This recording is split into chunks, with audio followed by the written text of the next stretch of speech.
ഇന്നലെ കർമ്മല മാതാവിൻ്റെ തിരുനാളായിരുന്നല്ലോ. അതോർത്ത് നന്ദി പറഞ്ഞൊരു വചനം കേൾക്കാം. ഞാൻ നിങ്ങളുടെ മേൽ ഞരമ്പുകൾ വെച്ച് പിടിപ്പിക്കുകയും മാംസം വളർത്തുകയും ചർമ്മം പൊതിയുകയും നിങ്ങളിൽ പ്രാണൻ നിവേശിപ്പിക്കുകയും ചെയ്യും. നിങ്ങൾ ജീവൻ പ്രാപിക്കും. ഞാനാണ് കർത്താവ് എന്ന് അപ്പോൾ നിങ്ങളറിയും. എസെക്കിയേൽ പ്രവാചകൻ്റെ പുസ്തകം 37-ാം അധ്യായം 6-ാം വാക്യം. പ്രഭാഷകൻ്റെ പുസ്തകം 50-ാം അധ്യായത്തിൽ പ്രധാന പുരോഹിതനെക്കുറിച്ചുള്ള ഒരു വിവരണം കേട്ട് ആശീർവാദം സ്വീകരിക്കാം.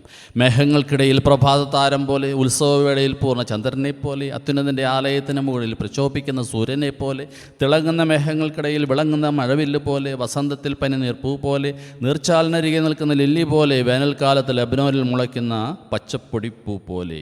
നമ്മുടെ കർത്താവ് ഈശോ മിശിഹായുടെ കൃപയും പിതാവായ ദൈവത്തിൻ്റെ സ്നേഹവും പരിശുദ്ധാത്മാവിൻ്റെ സഹവാസവും കുർബാനയുടെ അമ്മയും ആദ്യസക്രാരിയുമായ പരിശുദ്ധ കന്യാമറിയത്തിൻ്റെ വിമല ഹൃദയം വഴി നമ്മളിൽ നിറയട്ടെ. ആമേൻ.